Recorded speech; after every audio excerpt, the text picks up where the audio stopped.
Hello children, I've missed you since we haven't been at school, and as you remember we were reading Cogheart. We just got to a really exciting bit, so I thought I'd read the next part to you. This is chapter 23. We thought that Lily had breathed her last after being shot by Professor Silverfish, so let's find out if that has happened. Chapter 23. There was before and after, and this was after. A bright light flooded everything, and when it faded, Lily felt an empty, aching, heart-shaped stillness in her chest. Mamma was standing before Lily, holding the rosewood box. She was just as she'd looked when Lily had last seen her. "My darling," Mamma said, opening the lid of the box, "these things are for you." "What things?" Lily looked into the box. It was empty.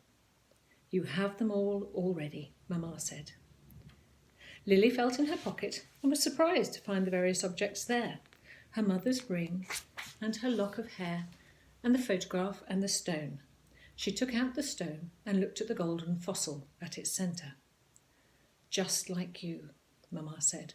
"You carry part of Papa and me within you. I don't mean just the Cogheart, but your lineage, who you are, your values and ideas, everything you will be and more besides. You're something special, my tiger." Lily replaced the stone and the other things in her pockets. "But," she asked, "what am I supposed to do?" Mamma smiled and kissed Lily's cheek. "Go back into the world and finish what you have started." "But I don't know how," Lily said. "Trust your heart. It will make the right choices." Mamma put a hand on her chest, and Lily felt a warm energy suffuse her. "And fight, Lily, fight for your life. It's what I want for you." A wind blew up between them, and Mamma's hand retreated and was gone. Lily felt herself being sucked into a golden tessellating pattern of snow. It seemed to fill her head and the world around her. Then she heard a sound that made one persistent, precise, needle-sharp noise. Tick, tick, tick. The beat of the Cogheart, fighting to keep pumping, fighting through the damage done, fighting to keep its cogs turning, fighting to keep her alive. With a hacking cough and a splutter, Lily opened her eyes and was greeted by a mist of sameness.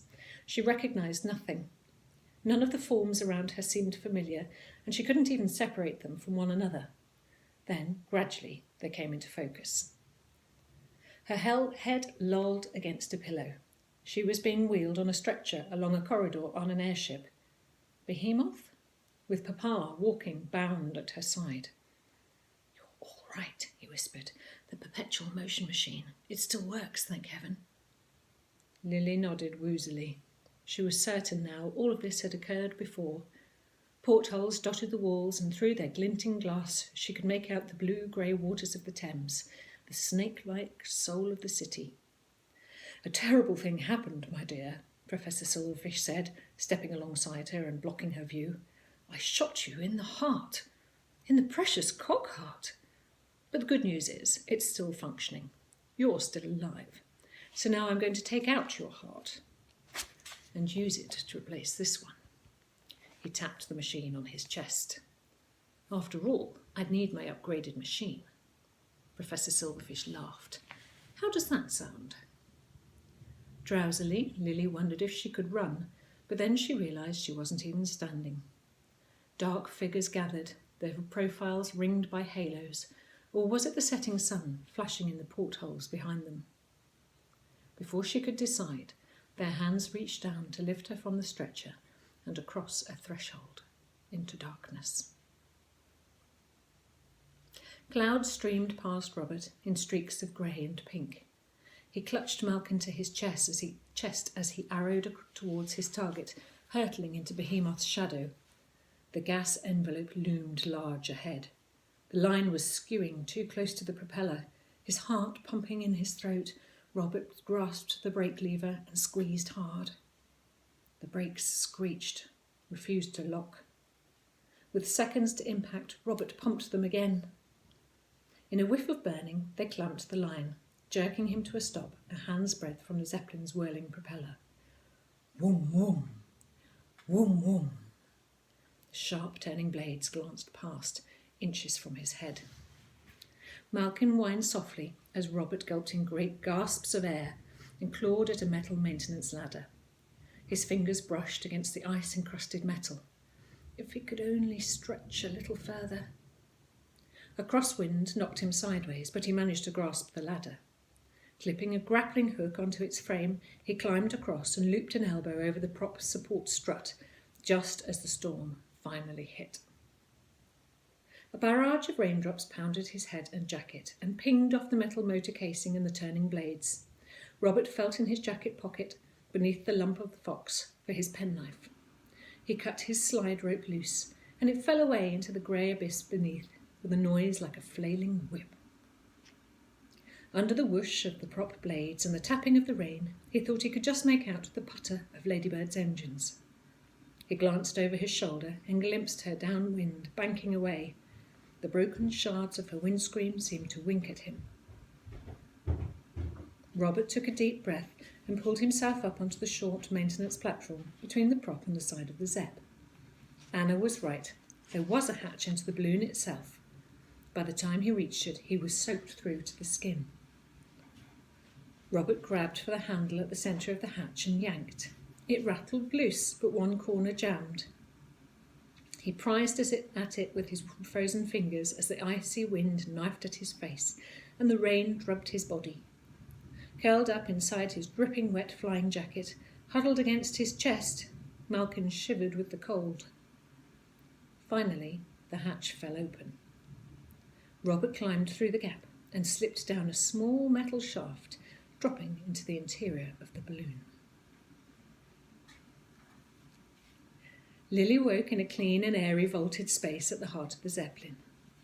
She was strapped down to a cold metal table. A row of globe lights hung from the tin-plated ceiling overhead. Professor Silverfish loomed into view, examining a tray of medical equipment on a side table. A cotton mask hung loose around his neck. He picked up a needle and plunged it into her chest.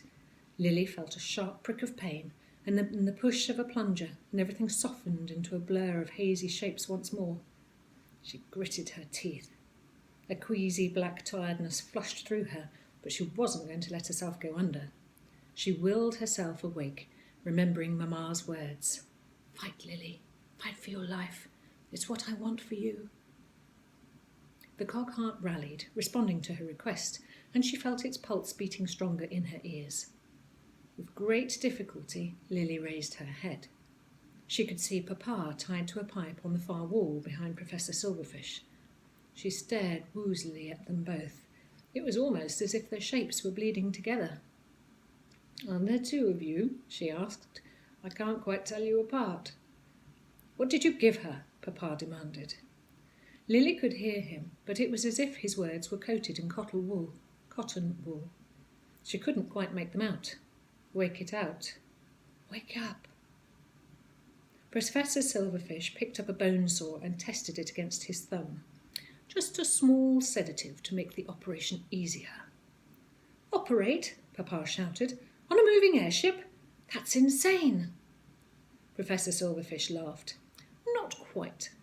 When we land, surgeons will be ready and waiting to implant the heart into my body. That part would be far too risky to take place here. But killing Lily and taking the Cogheart, that's the easy part, and should be rather fun." He stepped over to the gurney. "Think about what you're doing," Papa said. "You're supposed to be her godfather." Professor Silverfish's lip curled into a contemptuous sneer. "And she's got my heart." "Don't let him put you to sleep, Lil," Papa shouted. "I'll get you out of this, I promise." Professor Silverfish laughed. "You, sir, are the one who got her into this. You should have given me my heart the first time.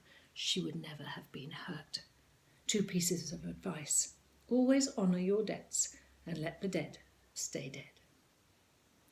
Lily tried to rally, shaking her arms and twisting her hands. Her bonds were a little loose. The leather straps around her had some give. If she could just stretch out and grab the knife on the table, she might be able to reach up and cut one of the tubes on Silverfish's heart machine when he leaned over her. Professor Silverfish turned back and saw what she was trying to do. He whisked the tray of tools away from her and placed them on a nearby table. Then he tightened her bindings until they bit harder into her wrists. "What were you planning?" he asked. "To cut one of my metal arteries?" Lily turned away, gritting her teeth, her blood pounding in her ears. "I thought so," the professor said. "The draft we gave you doesn't appear to have worked. No matter. It'll be far more interesting to do the operation this way. Don't you agree? You're an inquisitive girl. I'm sure you'd like to see how the Cogheart looks working inside you. If you can keep up, that is, once I open your chest. I'm told the pain can be quite immense. What do you think? Do you remember it from the first time?" Lily shook her head, trying to shake off the dizziness. Then she spat at him. Professor Silverfish wiped his face. Come, my dear. You're being quite impolite." He turned to Papa. "Did Miss Scrimshaw teach your daughter nothing at her prestigious academy, sir?" "Don't do this, I beg you," Papa gasped. "Too late now," Professor Silverfish told him. "You should never have reneged on our deal 7 years ago when you ran off with what was mine." "I wasn't going to use it," Papa said. "I was going to destroy it. But then when you attacked my family and killed Grace, nearly killed Lily, I had no choice but to. I never would have given you the Cogheart. Never. And nothing you could ever say would change my mind. For I saw you for what you are, an evil man. You used to help people, yes, in small ways, but it was never worth the bargain, because you used them for your own ends. Even the soldiers you helped when we worked together, you used their gratitude, their willingness to work for you, to make them into your private murderous army. If all you really care about is your life, and you bargain away those of your friends, kill the ones they love, just to save yourself, I would say that I was right about you. Your life is not worth saving." Professor Silverfish laughed. "And who are you to say whether my life is worth saving or not? You don't get to decide, John. No, like everything else, it's survival of the fittest. And I may not be the fittest physically, but mentally I am strong. Perhaps you thought I wouldn't live long enough to make you regret your decision, but as you can see, you were wrong. Life is a way of fighting through. And now it's time for you to pay the price for breaking our agreement with your daughter's life." Professor Silverfish gripped Lily's neck with his strong fingers. "There is one good thing about everything that's happened, my dear. You've tested the safety of my device for me. By living with it inside you for 7 years, you've proved it works. And look how well you've done. You're a survivor." He stroked her face. "A veritable little perpetual motion machine. You've cheated death twice. Thanks to my Cogheart, you are practically immortal. But now you are about to die. How does that feel?" Lily blinked at Professor Silverfish through her confused delirium. "Nobody's immortal," she spluttered. "Everyone dies. So why are you doing this?" "Everyone except the owner of the Cogheart," Professor Silverfish corrected. "The machine I spent thousands commissioning and more money and years searching for. Do you know what I've done to find it? I bought all of your father's property and possessions, studied every single one of his papers, paid to have him trailed and found and brought back to me. Why, the expense of it nearly bankrupted me. But it was worth it, because I knew if I got my hands on the Cogheart then, with one simple operation, I could live forever." The professor's chuckle transformed into a wheezing cough, which he stifled. He packed towels around Lily's chest and picked up a surgical knife, and Lily braced herself for the cut as he prepared to make the first incision. Tense times. In my next reading, we'll find out what happens next. Take care.